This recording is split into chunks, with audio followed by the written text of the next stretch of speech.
Agidigbo FM, as well as the principal of the Islamic High School Bashor in Ibadan at the Agodi Correctional Facility. Tinubu facilitates with Christians across Nigeria as it calls for unity and hope in the nation. On the foreign scene, protest breaks out in Syria over the burning of a Christmas tree, prompting calls for the new Islamist authorities to protect minorities. Details of these and more will come to you shortly. Do stay with us.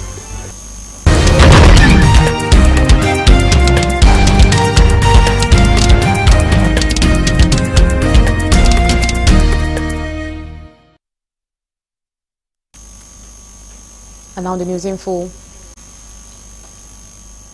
A chief magistrate at the Oyo State Magistrate Court, Olabisi Ogunkami, has ordered that ex-wife of the Ooni of Ife prophetess Naomi Shilekunla, the owner of Agidigbo FM, Yomi Hamzat, as well as the principal of the Islamic High School Bashorun Ibadan, Abdullahi Fasasi, be remanded at the Agodi Correctional Facility pending an advice from the Director of Public Prosecution at the State Ministry of Justice. The Chief Magistrate made the ruling when the trio were arraigned in court for their roles in last Wednesday's stampede, which resulted in the unfortunate death of 35 minors, while several others sustained varying degrees of injuries.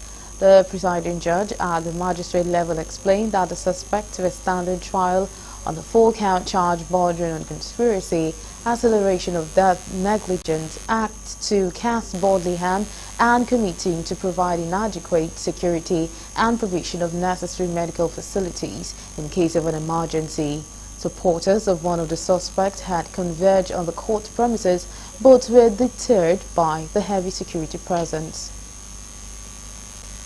Been properly arranged. So what is happening here can be likened to what in the olden days was called holding charge. Okay. With a view to bringing them here to keep them within a distance where they can be called upon at any time to come and answer to a charge at the proper court, which is the High Court. That is, but nowadays the law tends to look at the effect of punishing someone, confining someone to detention, and later on it turned out that he or she has no case to answer.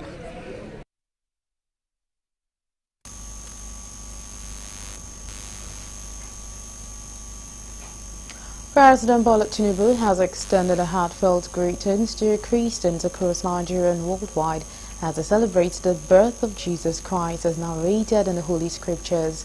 Christmas embodies the fulfillment of divine prophecy and symbolizes a triumph of love, peace, and unity.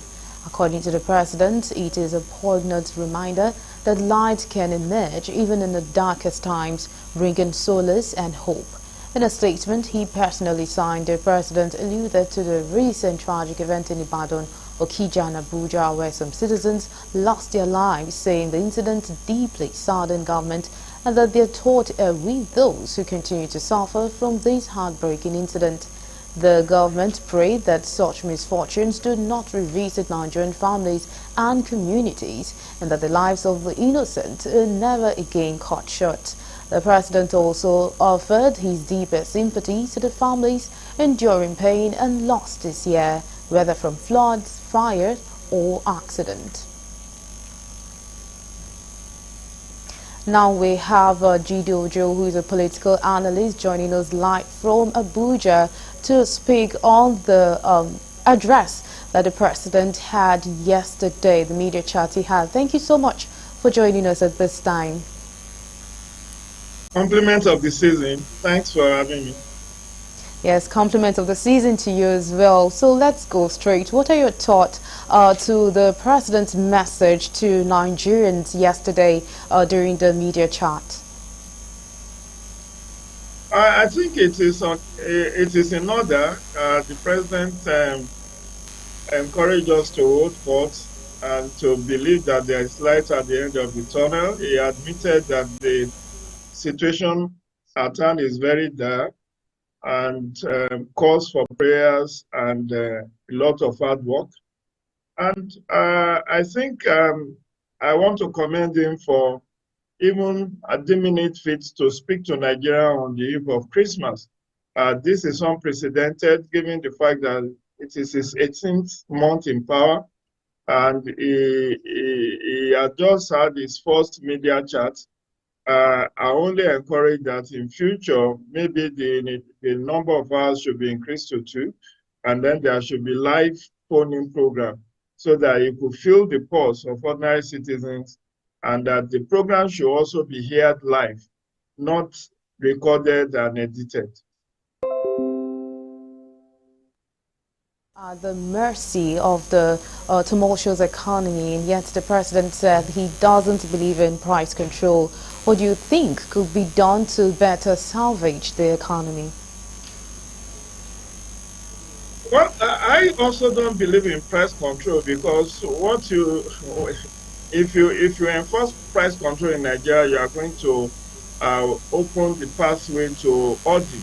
People are going to be hoarding their products and goods and services once you try to enforce. What the president said is what I'm in sync with, which is that we should increase productivity.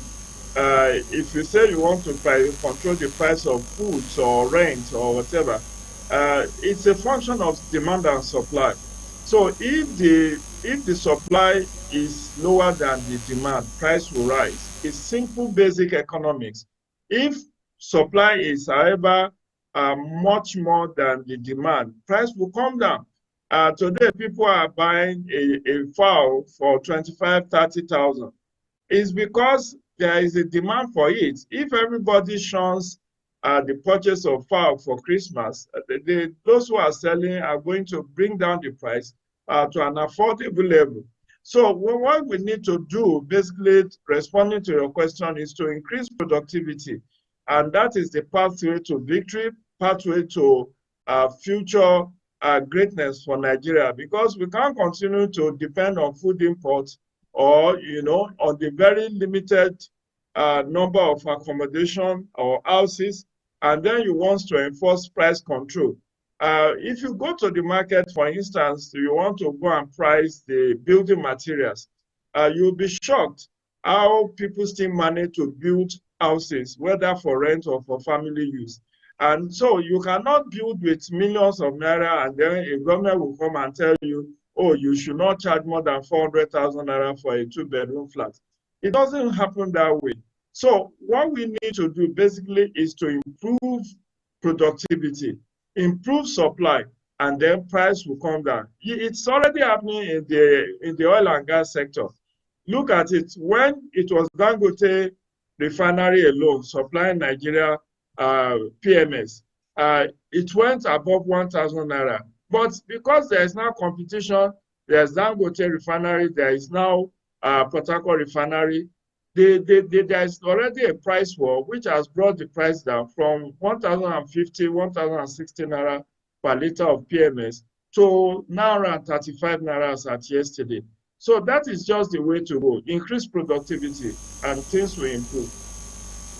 All right, thank you so much for being a part of the news at this time. We really appreciate your time. It's my pleasure. Do enjoy your Christmas celebration and Happy New Year in advance. Yes, and same to you as well. And that was Jide Ojo, a political analyst who joined us live from Abuja. Now we have Dr. Yinka Oyegbile, who is a public affairs analyst, and he joined us live from Lagos. Thank you so much for being part of the news at this time. Thank you very much. I'm happy to be here and happy to be alive to celebrate the Christmas and New Year. All right, so what are your thoughts to the president's message to Nigerians during the media chat? Yes, just as the earlier speaker has said, I think it is a good thing that the presidential talk has been revived after about 8 years of hiatus. It is okay.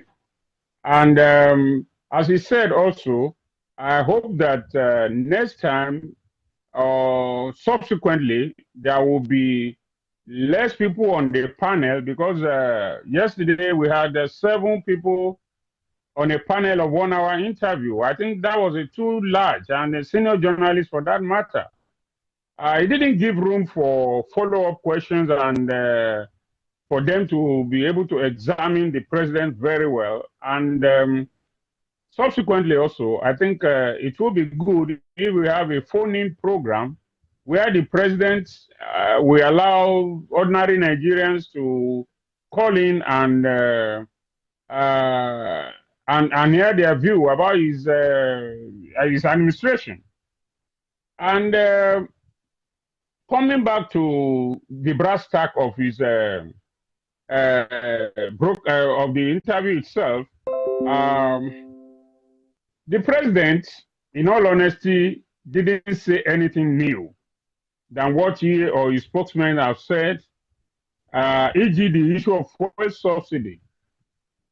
The president said he has no regrets doing it, despite all the suffering that we see in the land.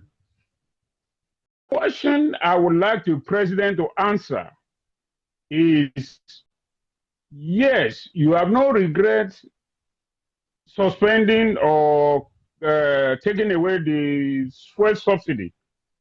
But before the fuel subsidy was taken away, there were talks about fraud in the subsidy claim and all that. What has happened to all those who have been accused of participating in the fuel subsidy fraud? Nothing has happened to them. And I've said this several times.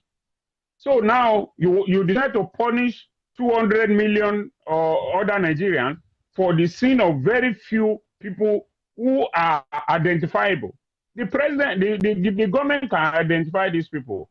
So we are talking about removal of subsidy. The president insists that what he has done is right.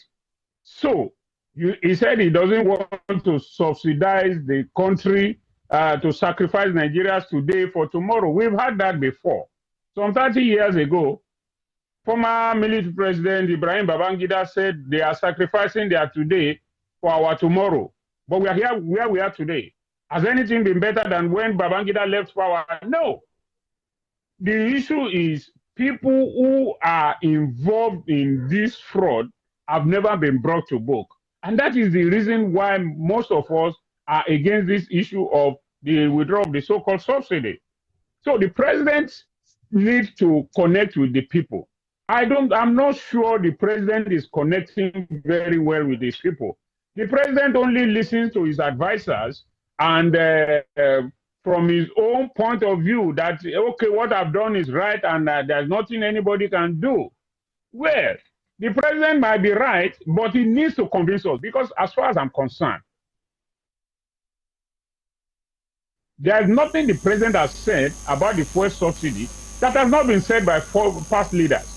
They have all said the same thing. Okay, in the last 18 months, when the subsidy has been withdrawn, what has changed in Nigeria? Is it that we have better roads? Is it that the services are better? The states, the federal government, the local government, they all have more money. But the general citizenry are not feeling the impact.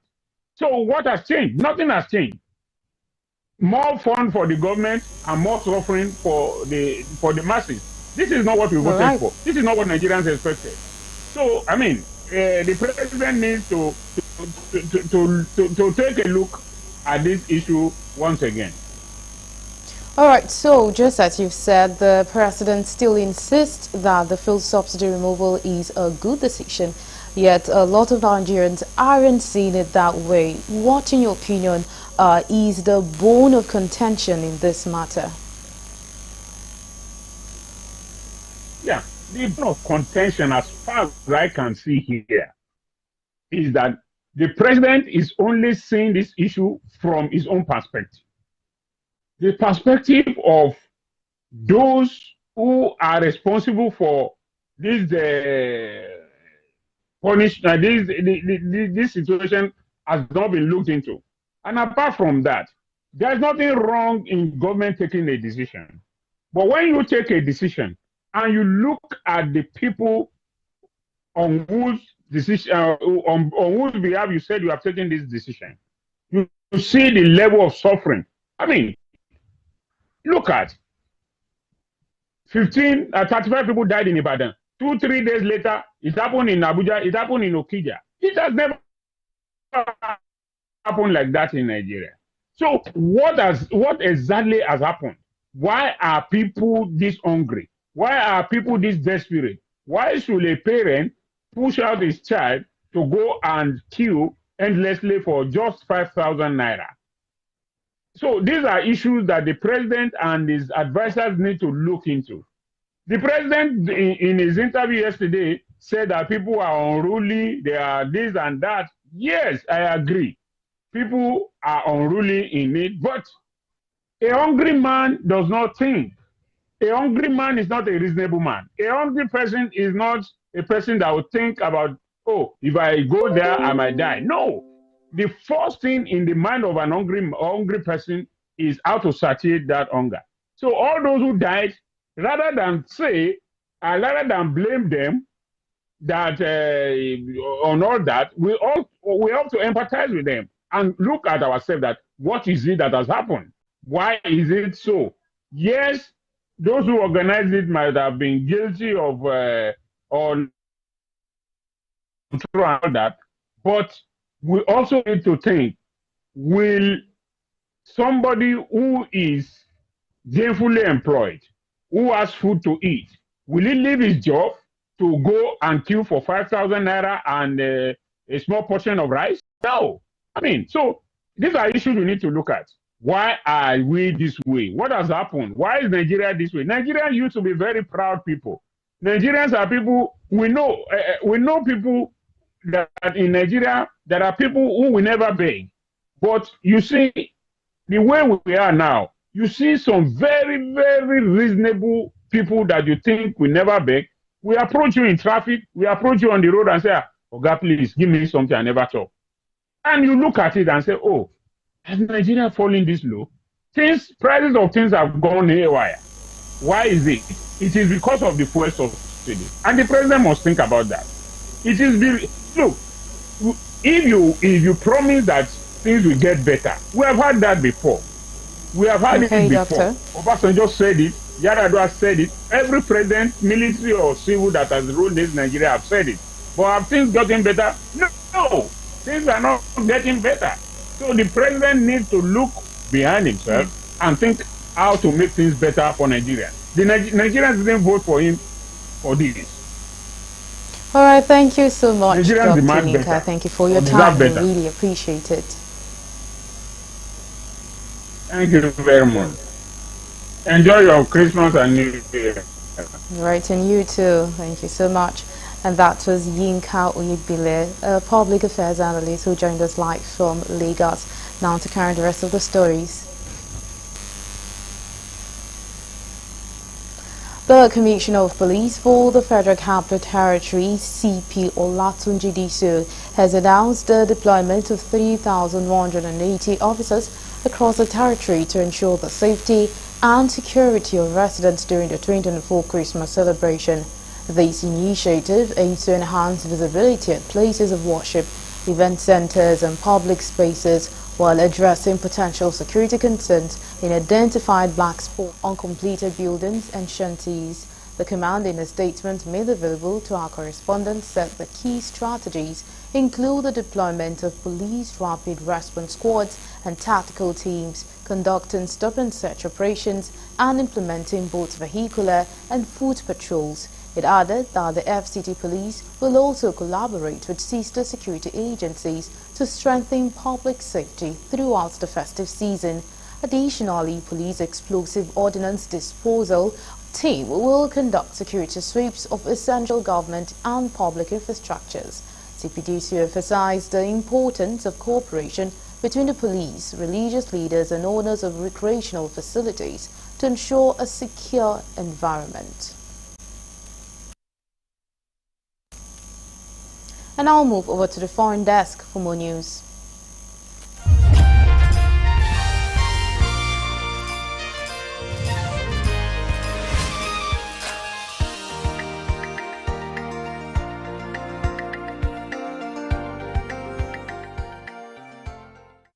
This is news from the International scene.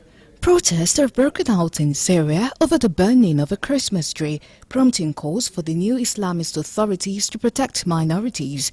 A video posted on social media showed masked gunmen setting fire to the tree on display in the main square of the Suqalabiya, a Christian-majority town in central Syria.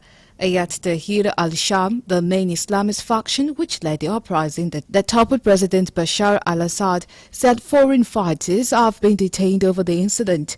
HTS representatives have promised to protect the rights and freedom of religious and ethnic minorities in Syria.